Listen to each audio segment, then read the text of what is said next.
الحمد لله الذي هدانا لهذا وما كنا لنهتدي لولا أن هدانا الله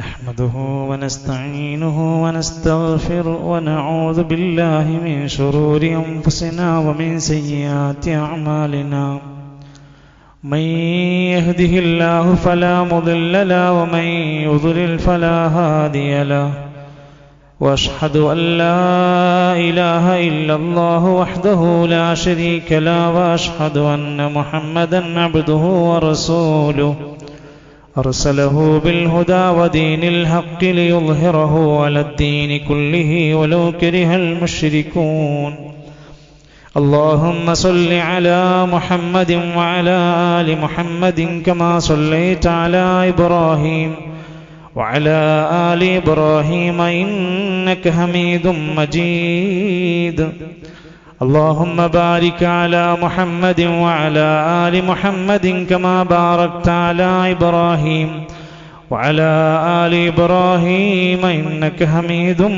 مجيد أما بعد فإن خير الكلام كلام الله وخير الهدي هدي محمد صلى الله عليه وسلم وشر الأمور محدثاتها وكل محدثة بدعة وكل بدعة ضلالة وكل ضلالة في النار أيها الإخوة والأخوات أوصيكم وإياي أولا بتقوى الله يا أيها الذين آمنوا اتقوا الله حق تقاته ولا تموتن إلا وأنتم مسلمون أعوذ بالله السميع العليم من الشيطان الرجيم إنما أمرت أن أعبد رب هذه البلدة الذي حرمها وله كل شيء وأمرت أن أكون من المسلمين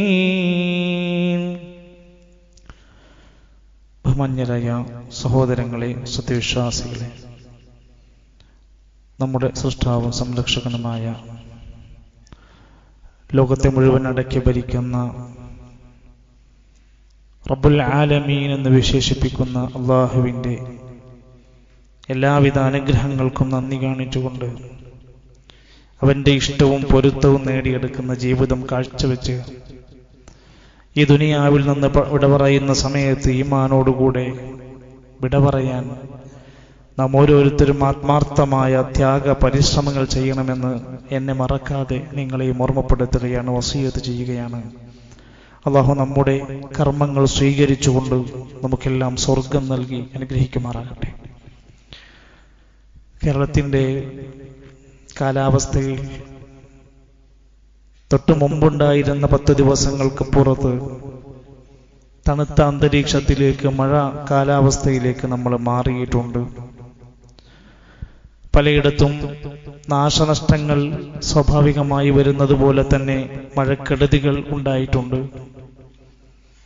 59ഓളം ക്യാമ്പുകളിൽ 1296ഓളം ആളുകൾ മാറി താമസിച്ച് വീട് വിട്ട് ഇറങ്ങിയിട്ടുണ്ട്.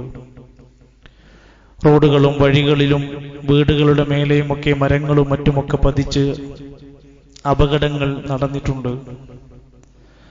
ഒരു സന്ദർഭത്തിൽ, അല്ലെങ്കിൽ പ്രത്യേകിച്ചും ഇത്തരം ഒരു സന്ദർഭത്തിൽ, ഒരു വിശ്വാസി, ഒരു മുസ്ലിം, അവൻ കൃത്യമായി കൊണ്ട് അള്ളാഹുവിൻ്റെ നിയമങ്ങളെ അവിടെയും ഈ സന്ദർഭത്തിലും അറിയേണ്ടതുണ്ട്. മഴ പെയ്തുകൊണ്ടിരിക്കുമ്പോൾ അല്ലാഹുമ്മ സ്വയ്യിബൻ നാഫിഅ എന്ന് പ്രാർത്ഥിക്കേണ്ടവനാണ് അവൻ. മറ്റുള്ളവർക്ക് മഴയെക്കുറിച്ച് ഒരുപാട് പറയാനുണ്ടാകും. ഒരു മുഅ്മിനിന് പ്രാർത്ഥിക്കാനുണ്ട്. മഴ പെയ്തുകൊണ്ടിരിക്കുമ്പോൾ അല്ലാഹുമ്മ സ്വയ്യിബൻ നാഫിഅ, അല്ലാഹുവേ ഈ മഴ കൊണ്ട് ഉപകാരമുള്ള മഴയാക്കി നീ അനുഗ്രഹിച്ച് വർഷിപ്പിക്കണേ എന്നാണ് പ്രാർത്ഥിക്കുന്നത്. മഴ വീണ്ടും രൂക്ഷമായി നമ്മുടെ സുഖകരമായ ജീവിതത്തിന് തടസ്സമായി അധികമായി മാറുമ്പോഴും ഒരു വിശ്വാസി മഴയെ ശപിക്കുന്നതിനു പകരമായി അല്ലാഹുമ്മ ഹവാലൈന വലാ അലൈന എന്ന് പ്രാർത്ഥിക്കുന്നവനാണ്.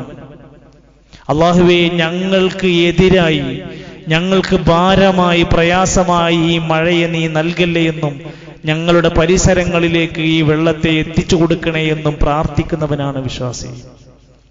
ചിലപ്പോഴെല്ലാം മഴയുടെ കൂടെയുണ്ടാകുന്ന കാറ്റ് ഭീഷണിയായി മാറുമ്പോഴും മുഅ്മിൻ അതിൽ നിന്ന് ഖൈറിനെ ചോദിക്കുകയാണ്. അല്ലാഹുമ്മ ഇന്നി അസ്അലുക ഖൈറഹാ വഅഊദു ബിക മിൻ ശർരിഹാ. അല്ലാഹുവേ, ഈ കാറ്റിനെ അയച്ചതിലുള്ള എല്ലാ ഖൈറും ഞാൻ നിന്നോട് ചോദിക്കുകയാണ്. ഈ കാറ്റിലൂടെ ഉണ്ടാകുന്ന എല്ലാവിധ ശർറിൽ നിന്ന് കാവൽ ചോദിക്കുകയാണ്. എല്ലാവരും പ്രാർത്ഥിക്കണം അങ്ങനെ. അതേ സമയത്ത് മഴയിങ്ങനെ പെരുകുമ്പോഴും കിണറുകളും കുളങ്ങളും ഒക്കെ നിറഞ്ഞു നിൽക്കുമ്പോഴും നമ്മൾ ഒരു വളണ്ടിയറായി മാറി നിൽക്കേണ്ടവരാണ്. അവിടെ നടക്കുന്ന പ്രയാസങ്ങളിൽ അവിടുത്തെ ഉദ്യോഗസ്ഥരോടൊപ്പം നാട്ടിലെ ഒരു സന്നദ്ധ സേവകനായി നമ്മൾ മാറണം. മരം മുറിക്കേണ്ടിടത്ത് അവിടെ ഭക്ഷണം എത്തിച്ചു കൊടുക്കേണ്ട സ്ഥലമാണെങ്ങനെ വീടുകളിൽ നിന്ന് ആളുകളെ മാറ്റിപ്പാർപ്പിക്കേണ്ടതുണ്ടെങ്കിൽ എന്താണോ എന്നെ കൊണ്ട് ചെയ്യാൻ പറ്റുന്നതെങ്കിൽ ഒരു നോക്കുകാരനായി മാറാൻ ഒരു സന്നദ്ധ സേവകനായി നമ്മൾ മാറേണ്ടവരാണ്. അതോടൊപ്പം തന്നെ ദുരന്തങ്ങൾ വിളിച്ചു വരുത്തുന്ന അപകടക്കാരായി നമ്മൾ മാറരുത്. ഇപ്പോൾ ടൂറ് പോകേണ്ട സമയമല്ല. ഇപ്പോൾ മഴക്കാല വൈബുകൾ തേടി നടക്കേണ്ടുന്ന ഒരു ചെറിയ റീൽസിനു വേണ്ടിയിട്ട് അപകടങ്ങൾ വിളിച്ചു വരുത്തുന്നവരായി നമ്മൾ മാറരുത്. ഇപ്പോൾ മീൻ പിടിക്കാൻ പറ്റിയ ഒരു നല്ല കാലാവസ്ഥയല്ല. എത്രയെത്ര മക്കളുടെ ജീവനുകളാണ് ഇക്കഴിഞ്ഞ ദിവസങ്ങളിലൂടെ മുതിർന്നവരുടെ അപകടങ്ങൾ വിളിച്ചു വരുത്തിയിട്ടുണ്ട്. നമ്മൾ കൃത്യമായി കൊണ്ട് ഈ നിയമ സംവിധാനങ്ങളെ ഉപയോഗപ്പെടുത്തി അപകട സാധ്യതകളെ കണ്ട് മനസ്സിലാക്കി കൃത്യമായി കൊണ്ടുവേണം നമ്മൾ മുന്നോട്ട് പോകാൻ എന്നാണ് ഈ സന്ദർഭത്തിൽ ഓർമ്മപ്പെടുത്താനുള്ളത്. സാന്ദർഭികമായത് പറഞ്ഞുവെന്ന് മാത്രം. കഴിഞ്ഞ ഖുതുബകളിലൂടെ നമ്മൾ ഹജ്ജിന്റെയും ബലികർമ്മത്തിന്റെയും ഒക്കെ കാര്യങ്ങളെ എങ്ങനെ സൂചിപ്പിച്ചു വരുന്ന കൂട്ടത്തിൽ മക്കയിലാണ് ഇപ്പറഞ്ഞ ചരിത്രങ്ങൾക്കെല്ലാമുള്ള ഒരു വലിയ പങ്ക് വഹിക്കുന്നത്. സ്വാഭാവികമായും ഒരുപാട് ആളുകൾക്ക് കേവലം ഒരു ഹജ്ജിന്റെ നാട് മാത്രമാണ് മക്കയെങ്കിൽ അല്ല. ഇസ്ലാമിക ചരിത്രത്തിലെ അതുല്യമായ ഒട്ടനേകം സംഭവങ്ങൾക്ക് നേർസാക്ഷ്യം വഹിച്ച മണ്ണാണ് ഈ മക്ക എന്നറിയപ്പെടുന്ന നഗരി. ഒരുപക്ഷെ ജനലക്ഷങ്ങൾ അവിടേക്ക് ഹജ്ജിന് വേണ്ടി പോവുകയാണ്. അവിടെയെല്ലാം ഇബ്രാഹിം നബി അലൈഹിസ്സലാമിന്റെയും കുടുംബത്തിന്റെയും ചരിത്ര പശ്ചാത്തലങ്ങളുണ്ട്. ഒരുപാട് അമ്പിയാക്കന്മാരുടെ പാദസ്പർശമേറ്റ മണ്ണാണ് അവിടെ. അവസാനം റസൂൽ കരീം സല്ലല്ലാഹു അലൈഹി വസല്ലമയുടെ നീണ്ട ജീവിത ചരിത്രത്തിന്റെ വഹീന്റെ നാടാണ് മക്ക. ഇതെല്ലാം നമ്മെ പഠിപ്പിക്കുമ്പോഴും ആലോചിച്ച് നോക്കൂ നിങ്ങൾ. ഈസാ നബി അലൈഹിസ്സലാത്തു വസ്സലാം ജനിക്കുന്നതിന്റെ 2000 വർഷങ്ങൾക്ക് മുമ്പ് ഖലീലുല്ലാഹി ഇബ്രാഹിം നബി അലൈഹിസ്സലാം ഇറാഖിലെ ബഗ്ദാദിലെ ബാബിലോണിലെ കൽദാൻ എന്നറിയപ്പെടുന്ന വംശത്തിൽ നിന്ന് മക്കയിലേക്ക് വരേണ്ടുന്നൊരു സാഹചര്യം ഉണ്ടായിരുന്നു. തന്റെ കുടുംബത്തെയും കൂട്ടി ഫലസ്തീന് വഴി ഇവിടേക്ക് മക്കയിലേക്ക് എത്തിപ്പെട്ട ഒരു ചരിത്രം ഇസ്ലാമിക ഗ്രന്ഥങ്ങൾ വിശദീകരിക്കുന്നുണ്ട്. കഅബാലയത്തിന്റെ അസ്ഥിവാരമിട്ടത് മുൻപ് ഒരുപാട് ചരിത്രങ്ങൾക്ക് മുമ്പാണെങ്കിൽ അതിന്റെ പണികളെല്ലാം ചെയ്ത് പൂർത്തീകരിച്ചൊരു പൂർണ്ണമായ അവസ്ഥയിലേക്ക് എത്തിച്ചത് ഇബ്രാഹിം നബി അലൈഹിസ്സലാമും മകൻ ഇസ്മായിൽ നബി അലൈഹിസ്സലാമാണെന്ന് ഖുർആൻ പറഞ്ഞല്ലോ. വഇദ് യർഫഉ ഇബ്രാഹീമുൽ ഖവാഇദ മിനൽ ബൈതി വഇസ്മാഈൽ വഇദ് യർഫഉ ഇബ്രാഹീമുൽ ഖവാഇദ. ആ ഭവനത്തിന്റെ ഖവായിദകൾ അടിത്തറകളെല്ലാം ഇബ്രാഹിം നബി അലൈഹിസ്സലാം ഉയർത്തിക്കിട്ടിയപ്പോൾ മിനൽ ബൈത്തി ആ ഭവനത്തിൽ നിന്ന് വഇസ്മാഈലു ഇസ്മാഈലും ഇബ്രാഹിം നബി അലൈഹിസ്സലാം മേൽനോട്ടം വഹിക്കുന്നു. സഹായിയായിക്കൊണ്ട് ഇസ്മായിൽ നബി അലൈഹിസ്സലാമുണ്ട്. ആ കഅബാലയത്തിലേക്ക് ലക്ഷ്യം വെച്ചുകൊണ്ടാണ് ഓരോ ഹാജിമാരും പുറപ്പെടുന്നത്. നമ്മുടെ എല്ലാവരുടെയും നമസ്കാരം നമ്മൾ അങ്ങോട്ട് തിരിഞ്ഞാണ് നമസ്കരിച്ചു കൊണ്ടിരിക്കുന്നത്. കഅബക്കും കിബിലക്കും എത്ര പ്രാധാന്യമുണ്ട്. മരിച്ചാൽ പോലും കിടത്തുന്നത് ആ കിബിലക്ക് അഭിമുഖമായി കൊണ്ടാണ്. അതുകൊണ്ട് ജീവിതകാലത്തും മരിച്ചാലും നമുക്ക് കഅബാലയവുമായുള്ള ബന്ധമാണ് നമ്മളെ സൂചിപ്പിക്കുന്നത്. അള്ളാഹുവിന്റെ കൽപ്പന പ്രകാരമാണല്ലോ ഹാജറ ബീവിയെ, സ്വന്തം ഭാര്യയെ, മക്കളില്ലാതെ വിഷമിച്ചിരുന്ന ഇബ്രാഹിം നബി അലൈഹിസ്സലാമിന് ഒരു കുഞ്ഞു ചെറിയ പൈതലിന് കിട്ടിയപ്പോഴാണ് കൽപ്പന വരുന്നത്. വിജനമായ ആരുമില്ലാത്ത ഒരു പ്രദേശത്ത് തന്റെ ഭാര്യനെയും കുട്ടിയെയും കൊണ്ടുപോയാക്കണം. നമുക്കിതൊക്കെ വെറും ചരിത്രം മാത്രമാണ്. നമുക്കൊരു ത്യാഗമില്ല, നമുക്കൊരു പ്രയാസമില്ല. നമുക്ക് നമ്മുടെ ഭാര്യയും കുട്ടികളും കുടുംബവുമായി സുഖമായി ജീവിച്ചു കൊണ്ടിരിക്കുക. കുടുംബത്തിനകത്ത് യാതൊരു ഇസ്ലാമീകരണം നമ്മൾ ചിന്തിക്കുന്നില്ല. അള്ളാഹിന്റെ കൽപ്പനകൾ നമ്മൾ മാനിക്കുന്നില്ല. അള്ളാഹുവിന്റെ പ്രവാചകർ പഠിപ്പിച്ച വീടിനകത്ത് കുടുംബത്തിനകത്തുള്ള ഇസ്ലാമിക വൽക്കരണത്തെ കുറിച്ച് നമ്മൾ ചിന്തിക്കുന്ന പോലുമില്ല. സ്വന്തം ഭാര്യയെയും മകനെയും കൊണ്ടുപോയി ആളില്ലാത്ത ഒഴിഞ്ഞ സ്ഥലത്ത് താമസിപ്പിക്കണമെന്നാണ് അള്ളാന്റെ കൽപ്പന.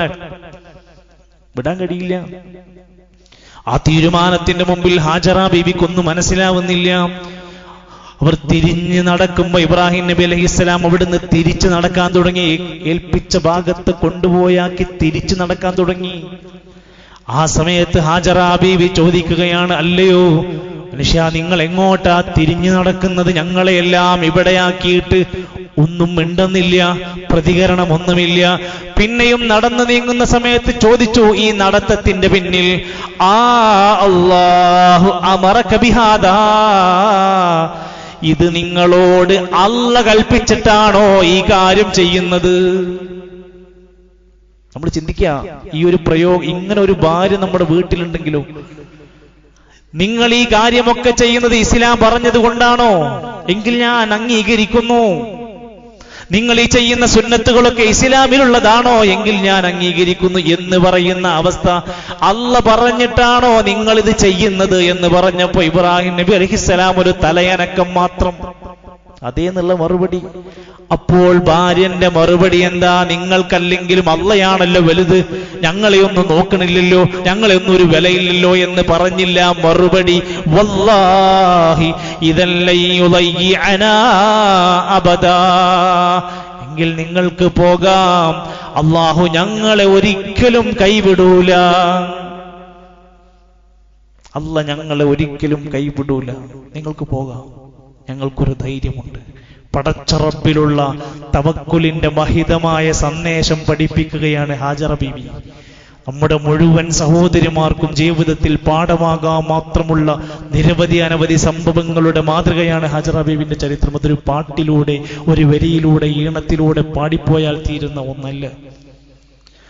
ഇസ്ലാമിക ചരിത്രത്തിൽ കാണാൻ സാധിക്കും, അവിടെ വെച്ചുകൊണ്ട് ഇബ്രാഹിം നബി തിരിച്ചു നടന്ന് വീണ്ടും സനിയ എന്നറിയപ്പെടുന്ന ഒരു പ്രദേശമുണ്ട്. നടക്കാൻ പോലും പ്രയാസമുള്ള ഏരിയ. സനിയയിലൂടെ അങ്ങനെ നടന്നിങ്ങനെ തിരിഞ്ഞങ്ങ് കാണാമറയത്ത് പോയപ്പോ അവിടെ വെച്ചുകൊണ്ട് ഇബ്രാഹിം നബി അലൈഹിസ്സലാം കഅബന്റെ നേർക്ക് തിരിഞ്ഞു. എവിടുന്ന് എവിടേക്ക് പോയാലും തിരിയുന്നത് കഅബയുടെ നേർക്ക്.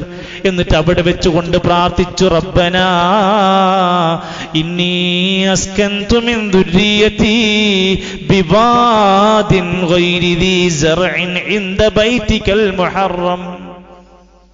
നോക്കൂ നിങ്ങൾ, റബ്ബേ ഞങ്ങളുടെ രക്ഷിതാവേ, ഞാനിതാ എന്റെ സന്താനങ്ങളെ ഇവിടെ താമസിപ്പിച്ചിട്ടുണ്ട്. പറഞ്ഞ പോലെ ഏതാ സ്ഥലം? ബിവാദിൻ, ഒരു താഴ്വരയിലാണ്.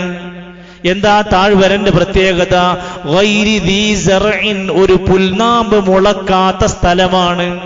ഒരു ചെടി കുറ്റി പൊന്തിയിട്ടില്ല, മനുഷ്യരില്ല, മൃഗങ്ങളില്ല, വെള്ളമില്ല.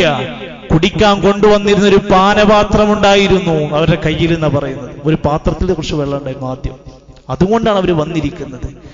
ഇൻദ ബൈതികൽ മുഹറം, പരിശുദ്ധമാക്കപ്പെട്ട നിന്റെ ഭവനത്തിന്റെ അടുത്തായി ഞാനിതാ എന്റെ സന്താനങ്ങളെ ഇവിടെ ഏൽപ്പിച്ചിട്ടുണ്ട് റബ്ബേ.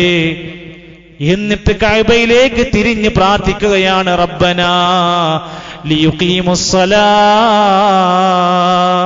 പടച്ചവനെ ഞങ്ങളുടെ സന്താനങ്ങളെ നമസ്കാരം നിലനിർത്തുന്നവരാക്കി മാറ്റണേ. ആ പ്രാർത്ഥനയ്ക്ക് ഉത്തരം കിട്ടിയില്ലേ? ഇസ്മായിലും ഇസ്ഹാക്കും രണ്ടു പ്രവാചകന്മാരായി നമസ്കാരത്തിൽ കണിശതയുള്ളവരും പഠിപ്പിക്കുന്നവരായി മാറിയില്ലേ? ഫജ്അൽ അഫ്ഇദതൻ മിനന്നാസി തഹ്വീ ഇലൈഹിം, ജനങ്ങളുടെ മനസ്സ് അവരിലേക്ക് നീ മാറ്റണേ അല്ലാഹ്.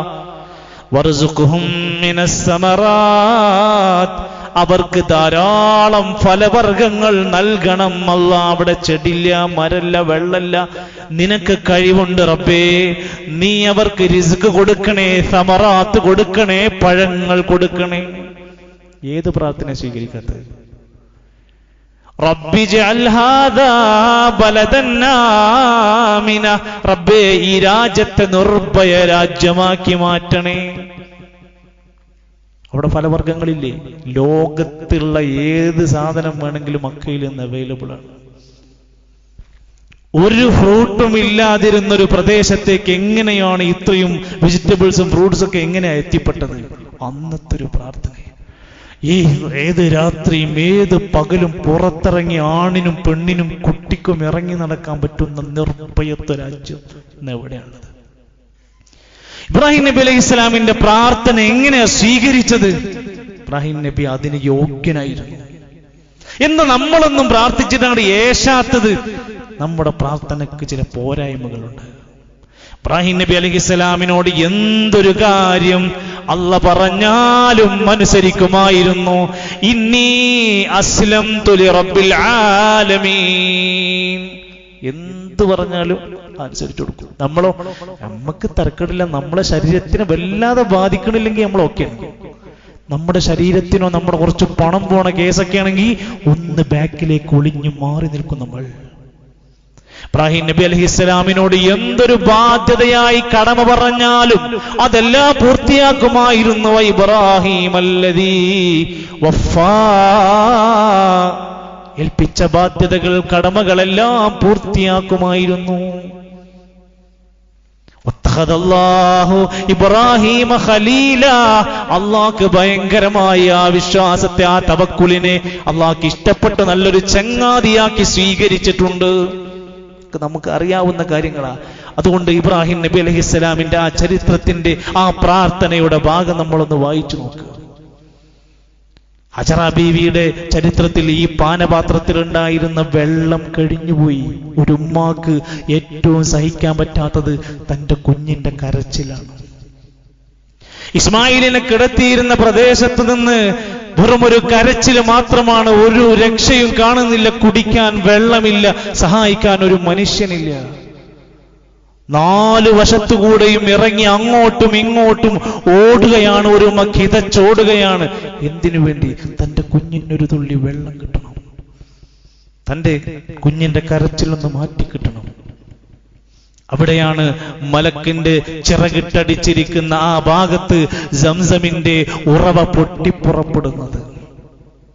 ഇന്ന് ലോകത്ത് ഇസ്ലാമിനെ ചോദ്യം ചെയ്യുന്ന എല്ലാ മനുഷ്യരോടും നിങ്ങൾക്ക് ആത്മധൈര്യത്തോടെ ചോദിക്കാം, നിങ്ങൾക്ക് സംസമിനെ കുറിച്ച് എന്ത് പറയാനുണ്ട്?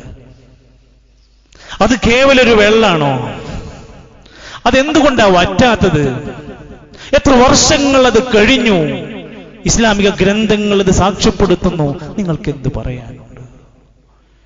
അല്ലാഹുവിന്റെ പ്രവാചകൻ നബി കരീം സല്ലല്ലാഹു അലൈഹി വസല്ലമ തങ്ങൾ ആ സംസമുമായി ബന്ധപ്പെട്ട എന്തെല്ലാം പ്രത്യേകത വിശദീകരിച്ചു തന്നു. ഒരു കാലഘട്ടം മുഴുവൻ ആ വെള്ളത്തിലേക്ക് ജനങ്ങൾ ആശ്രയിച്ച് കയറി വരാൻ തുടങ്ങി.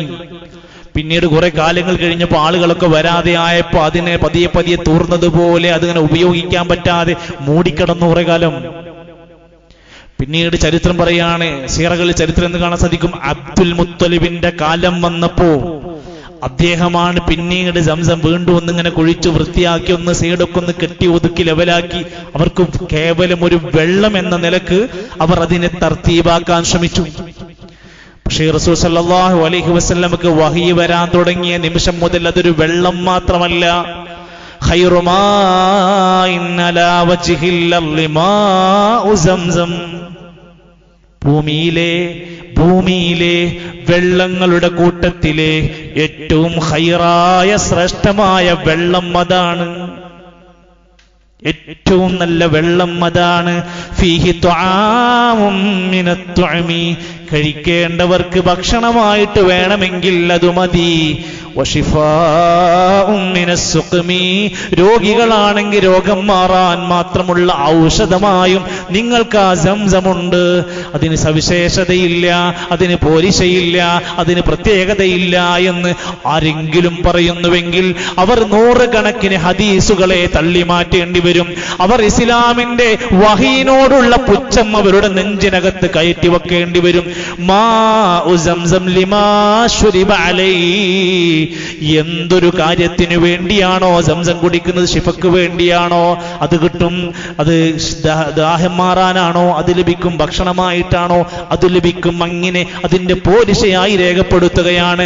ആ കിണറിൽ നിന്ന് ഒരു സെക്കൻഡിൽ 18.5 ലക്ഷം ലിറ്റർ വെള്ളമാണ് ഡെയിലി ഉപയോഗിച്ചു കൊണ്ടിരിക്കുന്നത്. എന്നിട്ട് നിങ്ങൾ പറയാണ് ഇസ്ലാമിന് ദൈവികതയില്ല, ഇസ്ലാം എന്ന ഒരു മതത്തിന് സവിശേഷതയില്ല എന്ന് എങ്ങനെ പറയാൻ സാധിക്കും?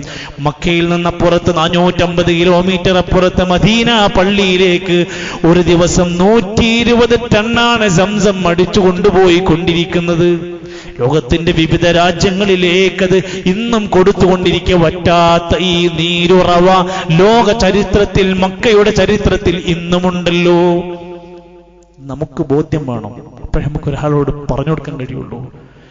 സഫയും മർവയും കാണുമ്പോ 2 മലകൾ മാത്രാണ്. പക്ഷെ ഖുർആൻ പറഞ്ഞു അല്ല, ഇന്ന സഫാ വൽ മർവത മിൻ ശആഇരില്ലാഹ്, അല്ലാഹുവിന്റെ 2 ചിഹ്നങ്ങളാണ് സഫയും മർവയും. സഫന്റെയും മർവന്റെയും മേലെയുള്ള പ്രാർത്ഥനയ്ക്ക് ഉത്തരം കിട്ടുമെന്ന ഹദീസ് ഉണ്ടല്ലോ. പ്രാർത്ഥനയ്ക്ക് ഉത്തരം കിട്ടുന്ന 2 മലകളാണ്. അവിടെ വെച്ചുകൊണ്ട് ഹാജിമാര് കഅബാലയത്തിലേക്ക് തിരിഞ്ഞ് കൈകൾ ഉയർത്തി പ്രാർത്ഥിക്കണമെന്നുള്ള റിപ്പോർട്ടുകൾ അതിനിടയിലുണ്ടല്ലോ. ആ സഫാ കുന്നിന്റെ മുകളിലേക്കാണ് റസൂൽ സല്ലല്ലാഹു അലൈഹി വസല്ലം തന്റെ പ്രിയപ്പെട്ട കുടുംബക്കാരെ മുഴുവൻ വിളിച്ചു വരുത്തുകയാണ്. എന്തിനാ? നിങ്ങൾ വഅൻദിർ അശീറതകൽ അഖറബീൻ,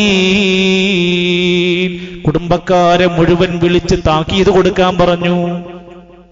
അപ്പൊ വിളിക്കാൻ കുറച്ച് ഉയരം കൂടിയ സ്ഥലം എന്ന നിലക്ക് സഫന്റെ മുകളിൽ നബി തങ്ങൾ കയറി നിന്നു. എന്നിട്ട് അവരോട് കുറച്ച് കാര്യങ്ങളൊക്കെ പറഞ്ഞു. അള്ളാഹുവിനെ ആരാധിക്കേണ്ടതിന്റെ മഹത്വത്തെ കുറിച്ച് ബോധ്യപ്പെടുത്തി കൊടുത്തു. അവിടെ നിന്നാണ് തന്റെ കുടുംബത്തിൽ നിന്ന് ആദ്യത്തെ അപശബ്ദം പൊക്കി പുറപ്പെട്ടു. തബ്ബൻ ലക യാ മുഹമ്മദ്. അബൂലഹബ് കൈകൾ ഉയർത്തി പറഞ്ഞു, ഇമ്മാതിരി സംസാരം വേണ്ട, താങ്കൾക്ക് ക്ഷാപമുണ്ടാകട്ടെ, നശിക്കട്ടെ, തുലയട്ടെ എന്ന് പ്രാർത്ഥിച്ചു അബൂലഹബ്. പക്ഷെ ഖുർആനിൽ ആയത്തിറങ്ങി തിരിച്ചടിച്ചു, തബ്ബത് യദാ അബീ ലഹബിൻ വതബ്ബ്. അബൂലഹബിന്റെ 2 കരങ്ങളും നശിക്കട്ടെ. അബൂലഹബിന്റെ മരണമൊക്കെ ഒന്ന് വായിക്കണം നമ്മൾ. ചീഞ്ഞു നാറിയ മൃതശരീരത്തിന്റെ അവസ്ഥ ഒന്ന് വായിച്ചു നോക്ക് നിങ്ങൾ. ശാപം ലഭിക്കുക, ശപിക്കണം. ഇന്നും ഖുർആൻ പാരായണം ചെയ്യുന്നവരൊക്കെ ആ പ്രയോഗം അതുപോലെ പ്രയോഗിച്ചു കൊണ്ടിരിക്കുക. സഫക്കും മറുവക്കും ഒരുപാട് ചരിത്രം പറയാനുണ്ട് എന്നാ പറഞ്ഞത്.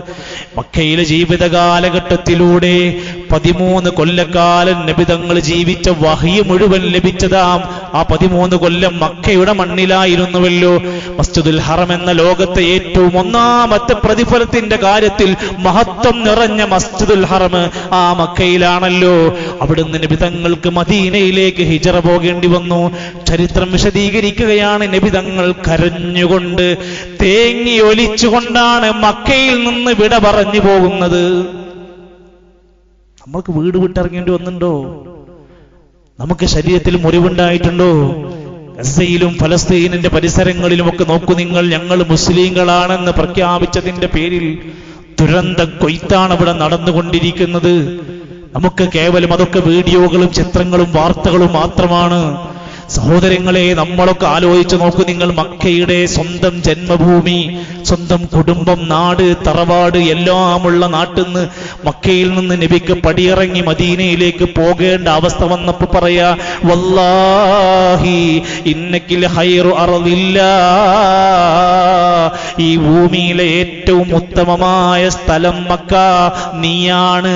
വഹബ്ബു അർദില്ലാ ഇലല്ലാഹ്, അല്ലാഹ്ക്ക് ഏറ്റവും ഇഷ്ടപ്പെട്ട മണ്ണ് മക്കയാണ്. വലൗലാ അന്നീ ഉഖ്രിജ്തു മിൻകി, ഈ നാട്ടുകാരി എന്നെ പുറത്താക്കിയില്ലായിരുന്നുവെങ്കിൽ മാ ഖറജ്തു, ഞാൻ ഇവിടുന്ന് പോകൂലായിരുന്നു. എനിക്ക് ഇഷ്ടമല്ല ഇവിടുന്ന് പോകാൻ, ഞാൻ ഇവിടുന്ന് പുറത്തു പോകില്ലായിരുന്നു. ഈ നാട്ടുകാർ എന്നോട് ചെയ്ത ക്രൂരതയില്ലായിരുന്നുവെങ്കിൽ. വിശുദ്ധ ഖുർആൻ പറയാ, അത് കേവലം കുറച്ചു നാളുകൾ കൊണ്ടുണ്ടായതല്ല. ഭൂമിയുടെ തുടക്ക കാലഘട്ടം മുതൽ തന്നെ മക്കക്കും അതിന്റെ കഅബയുടേതായ അസ്തിത്വത്തിനുമൊക്കെ ഒരു പ്രാധാന്യമുണ്ട്. സൂറത്തു നംലിൽ കാണാം, ഇന്നമാ ഉമിർതു, തീർച്ചയായും എന്നോട് കൽപ്പിക്കപ്പെട്ടിട്ടുള്ളത്, അന്നഅബുദ റബ്ബ ഹാദിഹിൽ ബൽദ, ഈ രാജ്യത്തിന്റെ റബ്ബായ അള്ളാനെ ആരാധിക്കാനാ പറഞ്ഞിരിക്കുന്നത്. ആ രാജ്യം എന്നുണ്ടോ അന്ന് മുതൽ അല്ലദീ ഹറമഹാ, രാജ്യത്തെ അവനാണ് ഹറമ പവിത്രമാക്കിയത് അവനാണല്ലോ. വലഹു കുല്ലു ശൈ, അവനാണ് എല്ലാ വസ്തുക്കളുമുള്ളത് അല്ലാഹുവിന്റെയാണ്. വഉമിർതു, ഞാൻ കൽപ്പിക്കപ്പെട്ടിരിക്കുന്നു അന്നകൂന മിനൽ മുസ്ലിമീൻ, മുസ്ലിമീങ്ങളിൽ പെടണം. ആ കഅബാലയത്തിന്റെ റബ്ബിനെ ആരാധിക്കണം, ആ മക്കയുടെ റബ്ബിനെ ആരാധിക്കണമെന്ന കൽപ്പന എനിക്ക് കിട്ടിയിട്ടുണ്ട്. അതിന്റെ വിവിധങ്ങളായ പേരുകൾ കാണുന്നിടത്ത് കാണാൻ സാധിക്കും. ഉമ്മുൽ ഖുറ എന്ന പേര് മക്കക്കുണ്ട്, ബക്ക എന്ന പേരുണ്ട്, ഖുറ എന്ന പേര് വിളിച്ചിട്ടുണ്ട്, ബലദൻ ആമിൻ, 8-10 വിശേഷണങ്ങൾ ആ രാജ്യത്തിന്റെ സവിശേഷത കൊടുത്തിട്ടുണ്ട്. സഹോദരങ്ങളെ, അതുകൊണ്ട് നമ്മുടെ മനസ്സിൽ മക്കയോടും അതിന്റെ ചരിത്രത്തിനോടും ഒരു ബഹുമാനം, കഅബയോടും സംസമിനോടും ഒരു പവിത്രതയും അതിന്റെ പരിശുദ്ധി, മസ്ജിദുൽ ഹറമിനോട് അതിൻ്റെതായ ആ ഒരു വില കൂട്ടിക്കാണിക്കുന്ന ഒരു ചിന്താഗതി, അവിടേക്ക് എത്തിപ്പെടണമെന്നൊരു മനസ്സിന്റെ മോഹം, ഹജ്ജായും ഉംറയായും നടന്നുകൊണ്ടിരിക്കുന്ന കർമ്മങ്ങളിൽ നമ്മുടെ ഒരു പങ്കാളിത്തം, അങ്ങനെയെല്ലാം നമ്മൾ ആ ചരിത്രത്തിന്റെ ഭാഗങ്ങളെ വിലയിരുത്താനും പഠിക്കാനും പടച്ച റബ്ബ് ഏറ്റവും ഇഷ്ടപ്പെട്ട സ്ഥലങ്ങളെ ഇഷ്ടപ്പെടാനും ഒക്കെ നമുക്ക് കഴിയേണ്ടതുണ്ട്. അല്ലാഹു നമുക്ക് ഏറ്റവും വേഗത്തിലും ഏറ്റവും സൗകര്യത്തിലും പടച്ച റബ്ബിന്റെ നന്മകളിലേക്ക് മുന്നോട്ട് പോകാനുള്ള ആഫിയത്ത് നമുക്ക് പ്രദാനം ചെയ്യുമാറാകട്ടെ.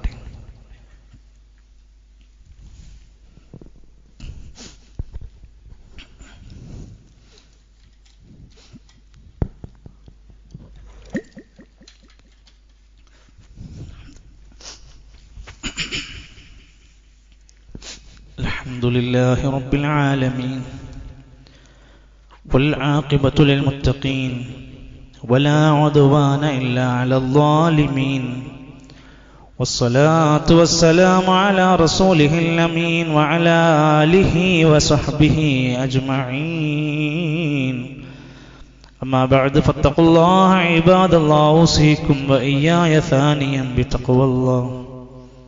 ഒരിക്കൽ കൂടി അള്ളാഹുവിൻ്റെ നിയമനിർദ്ദേശങ്ങൾ പാലിച്ചു ജീവിതത്തെ തഖ്വയിൽ അധിഷ്ഠിതമാക്കി മുന്നോട്ട് കൊണ്ടുപോകാൻ ശ്രമിക്കണേ എന്ന് എന്നെ നിങ്ങളെ ബോധ്യപ്പെടുത്തുകയാണ്. അള്ളാഹു നമ്മെ അനുഗ്രഹിക്കുമാറാകട്ടെ. ചില സ്ഥലങ്ങൾക്ക് പ്രത്യേകത കൽപ്പിച്ച പോലെ ചില സമയങ്ങൾക്ക് അള്ളാഹു പ്രത്യേകത കൽപ്പിച്ചിട്ടുണ്ട്. മഹാരഥന്മാരായ ഉലമാക്കന്മാർ പറയുന്നു, 3 പത്തുകൾക്ക് സവിശേഷതകളുണ്ട്. ഒന്ന് റമദാനിലെ അവസാനത്തെ 10 രാത്രികൾ, 2 മുഹറമിന്റെ 1 മുതൽ 10 വരെയുള്ള ദിവസങ്ങൾ, 3 ദുൽഹിജ്ജയിലെ 1 മുതൽ 10 വരെയുള്ള പകൽ സമയങ്ങൾ പ്രത്യേകിച്ചു. അൽഹംദുലില്ലാഹ്, പടച്ച റബ്ബിന്റെ മഹത്തായ തൗഫീഖ് കൊണ്ട് നമ്മൾ ഇന്ന് ആ ശ്രേഷ്ഠമായ ദിനങ്ങളിലാണ്, അതിൻ്റെ ഒരു വെള്ളിയാഴ്ചയിലാണ് നാം ഉള്ളത്. പരമാവധി പാപങ്ങളിൽ നിന്ന്, തെറ്റുകളിൽ നിന്ന്, ചെറുതുപോലും നിസ്സാരമെന്ന് പറയാവുന്ന തിന്മകളിൽ നിന്ന് നാവുകൊണ്ട്, കണ്ണുകൊണ്ട്, കൈകൊണ്ട് എന്തെല്ലാം സംഭവിക്കുന്നുവെങ്കിൽ അത്രമാത്രം ഒഴിഞ്ഞു മാറി നിൽക്കേണ്ടുന്ന പരിശുദ്ധമാക്കപ്പെട്ട മാസങ്ങളുടെ കൂട്ടത്തിൽ ദുൽഹിജ്ജയിലാണ് നാം ഉള്ളത്. വിശുദ്ധ ഖുർആൻ സത്യം ചെയ്തു പറഞ്ഞ വൽ ഫജ്ർ വലയാലിൻ അശ്ർ വശഫഇ വൽ വത്ർ, 10 രാത്രികൾ എന്ന് വിശേഷിപ്പിച്ച കൂട്ടത്തിൽ മഹാരഥന്മാരായ പണ്ഡിതന്മാർ ഇബ്നു അബ്ബാസ് റളിയല്ലാഹു അൻഹു പോലുള്ള ആൾക്കാർ പറയാറുണ്ട്, ആ 10 രാത്രി എന്ന് ഉദ്ദേശിക്കുന്ന 10 ദിവസങ്ങളാണ്. അത് ദുൽഹിജ്ജയിലെ ആദ്യത്തെ 10 ദിനങ്ങളാണ്. അല്ലാഹ് സത്യം ചെയ്ത് പറയുന്ന ദിനങ്ങൾ.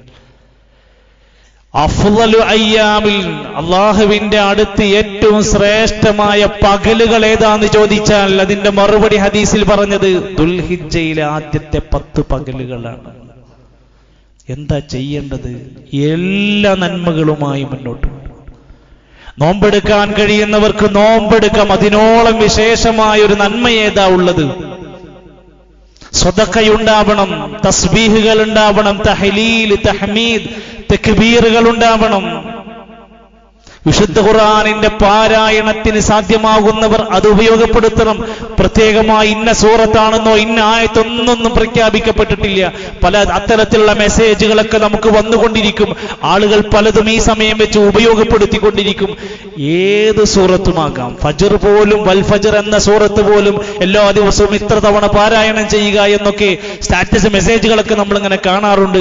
ഹദീസുകളിൽ അത്തരം പ്രയോഗങ്ങളില്ല. വിശുദ്ധ ഖുർആനിന്റെ പാരായണം ഉണ്ടാകണം. സുന്നത്ത് നമസ്കാരങ്ങൾ അധികരിപ്പിക്കണം. ജമാഅത്ത് നമസ്കാരങ്ങൾ മുടക്കാതെ ശ്രദ്ധിക്കണം. അങ്ങനെ ധാരാളം നന്മകളുമായി റബ്ബിലേക്ക് മടങ്ങാൻ ഫസ്തബിഖുൽ ഖൈറാത്ത്, നന്മകളിലേക്ക് മുന്നിട്ട് വരുന്ന ദിവസങ്ങളായി നമുക്കിതിനെ മാറ്റാൻ കഴിയണം. അഫ്ളലുൽ ജിഹാദി, ജിഹാദിനേക്കാൾ ശ്രേഷ്ഠമായി അവരെ പറഞ്ഞ ഹദീസുകൾ കാണാൻ സാധിക്കുകയാണ്. അതുകൊണ്ട് നമ്മുടെ ദിക്റുകളും പ്രാർത്ഥനകളും ഒക്കെ അധികരിപ്പിക്കാൻ ശ്രമിക്കുന്നതോടൊപ്പം തന്നെ ദുൽഹിജ്ജ 9 അറഫയുടെ ദിനം, ദുൽഹിജ്ജ 8 യൗമുത് തർവിയ, ഹാജിമാരുടെ ഹജ്ജ് ആരംഭിക്കുന്ന ദിവസമാണ്. ദുൽഹിജ്ജ 9 അറഫയുടെ ദിനമാണ്. യഥാ അറഫ എന്ന പ്രദേശം നമുക്കറിയാമല്ലോ, ലോക ചരിത്രത്തിലെ ഏറ്റവും കൂടുതൽ ഹാജിമാർ അല്ലെങ്കിൽ ആത്മീയമായ ജനങ്ങൾ ഒരുമിച്ച് കൂടുന്ന ഒരു മഹാസമ്മേളനമാണ് അറഫ ദിനം.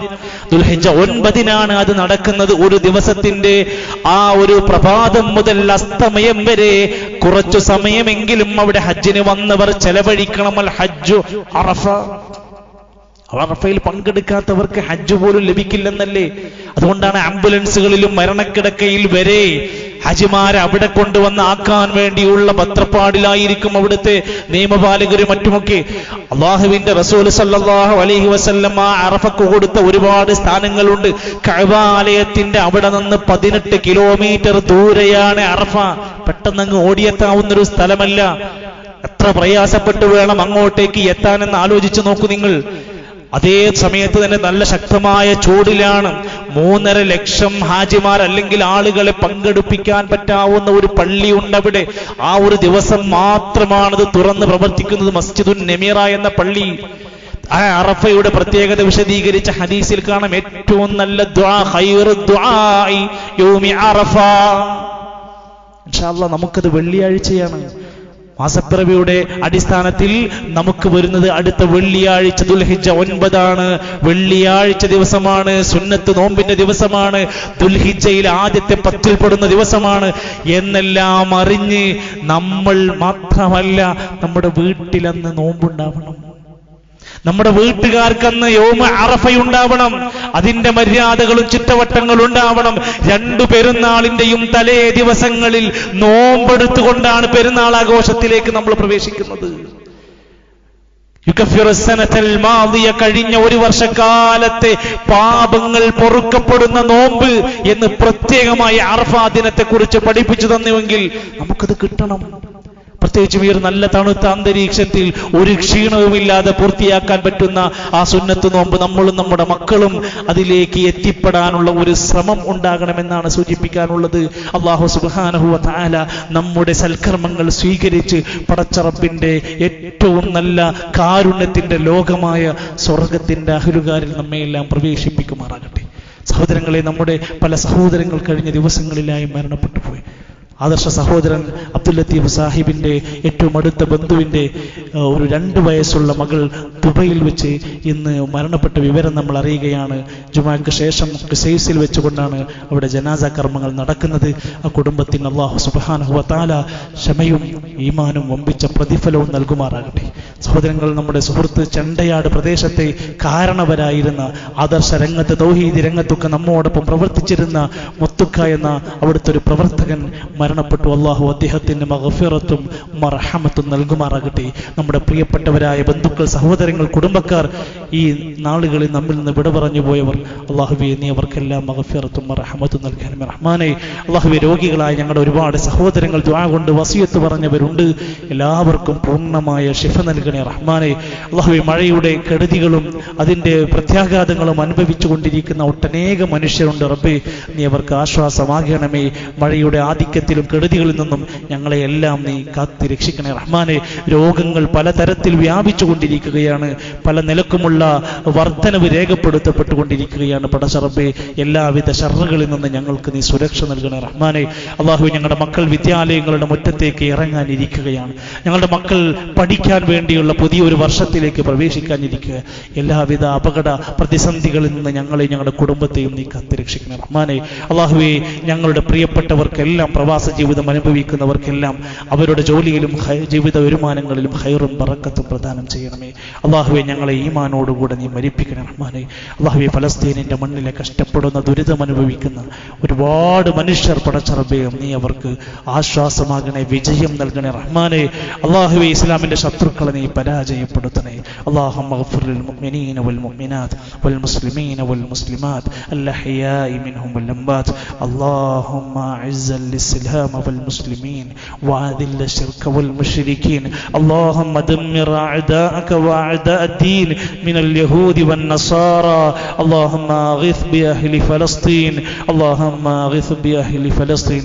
اللهم يا مقلب القلوب ثبت قلوبنا على دينك. اللهم توفنا مسلمين وألحقنا بالصالحين. ربنا تقبل منا إنك أنت السميع العليم وتب علينا إنك أنت التواب الرحيم. وصلى الله على نبينا محمد والحمد لله رب العالمين.